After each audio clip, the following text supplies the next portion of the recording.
दिनेश एक साधारण युवक था जिसकी उम्र लगभग 25 साल थी। दिखने में आकर्षक और हंसमुख स्वभाव का था, लेकिन उसके मन में एक कमजोरी थी। वह हमेशा हवस और संभोग के बारे में सोचता रहता था। उसकी यह कमजोरी उसे अंदर ही अंदर खोखला कर रही थी, लेकिन वह इससे अनजान था। उसका जीवन इन्हीं ख्यालों के इर्द गिर्द घूमता रहता। दिनेश का कोई स्थायी काम नहीं था। वह कभी इधर तो कभी उधर छोटी मोटी नौकरी करता, लेकिन उसका ध्यान हमेशा स्त्रियों की ओर ही रहता।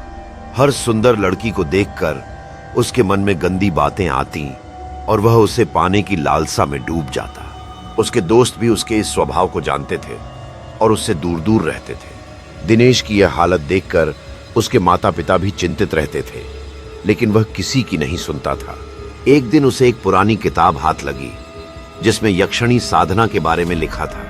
किताब में लिखा था कि यक्षिणी को वश में करके सभी इच्छाएं पूरी की जा सकती हैं, चाहे वह धन की हो या भोग विलास की। यह पढ़ते ही दिनेश की आंखों में चमक आ गई। उसे लगा जैसे उसकी सारी समस्याओं का हल मिल गया हो। दिन रात उसी किताब को पढ़कर उसने यक्षिणी साधना की विधियों को समझा। उसमें लिखा था कि यह साधना अत्यंत कठिन और खतरनाक है, लेकिन दिनेश ने उन चेतावनियों को नजरअंदाज कर दिया।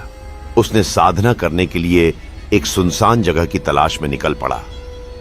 गांव से दूर एक पुराने खंडहर में उसने अपना आसन जमाया। रात का समय था, चारों ओर सन्नाटा और हल्की हल्की हवा चल रही थी। माहौल डरावना था, लेकिन दिनेश को अपनी इच्छाओं के आगे किसी चीज का भय नहीं था। उसने विधि अनुसार मंत्रों का जाप शुरू किया। मंत्र पढ़ते पढ़ते उसकी आंखें बंद हो गईं और वह गहरे ध्यान में डूब गया। जब उसने आंखें खोलीं तो उसके सामने एक अति सुंदर स्त्री खड़ी थी। उसकी बड़ी बड़ी आंखें, लंबे घने बाल और मोहक मुस्कान देखकर दिनेश मंत्रमुग्ध हो गया। वह सोच भी नहीं सकता था कि इतनी सुंदरता किसी में हो सकती है। वह स्त्री हौले से बोली, मैं वही यक्षिणी हूं जिसे तूने अपनी साधना से बुलाया है। बता तुझे क्या चाहिए। दिनेश की आंखों में वासना की चमक आ गई। वह बोला, मैं तुम्हें पाना चाहता हूं, हमेशा के लिए, हर वक्त तुम्हारे साथ रहना चाहता हूं।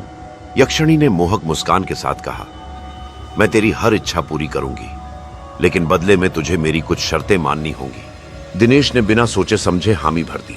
यक्षिणी ने अपने हाथों से उसकी आंखें बंद की और कहा, अब से मैं हमेशा तेरे साथ रहूंगी। उस रात से दिनेश की जिंदगी बदल गई। यक्षिणी ने उसे अपार सुख दिए, उसकी हर इच्छाओं को पूरा किया। वह दिन रात उसके साथ रहती, उसे आनंद के सागर में डुबोए रखती। दिनेश को लगा जैसे वह किसी स्वर्ग में रह रहा हो।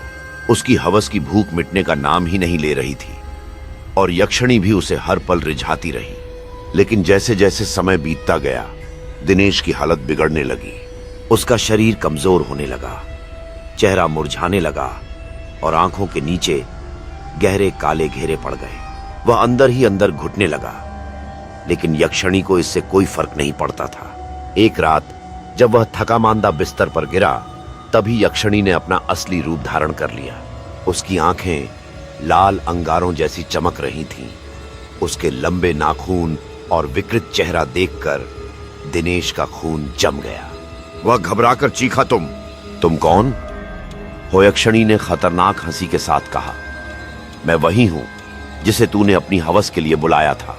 अब तेरा शरीर मेरा है और तेरी आत्मा मेरी कैद में रहेगी। यह कहते हुए वह दिनेश के शरीर में समा गई। दिनेश ने चीखने की कोशिश की, लेकिन उसकी आवाज बंद हो गई। अब वह अपने ही शरीर में बंदी बन गया था। उसका शरीर यक्षिणी नियंत्रित करने लगी। दिनेश का परिवार और पड़ोसी उसकी अजीब हरकतों से डरने लगे।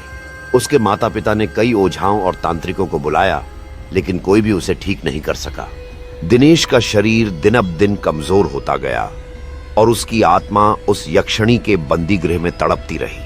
आखिरकार एक महात्मा ने आकर कहा, यह यक्षिणी हवस और लालच के कारण आई है। इसे दूर करना आसान नहीं, लेकिन इसके लिए तप, संयम और प्रायश्चित करना होगा। लेकिन दिनेश अब कुछ नहीं कर सकता था, क्योंकि उसका शरीर तो यक्षिणी का बंधक बन चुका था।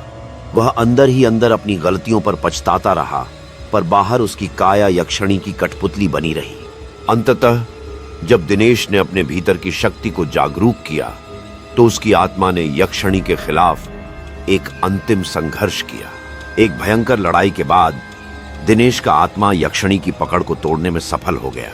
एक अंत में दिनेश ने अपनी स्वतंत्रता प्राप्त कर ली और यक्षिणी का आतंक समाप्त हो गया।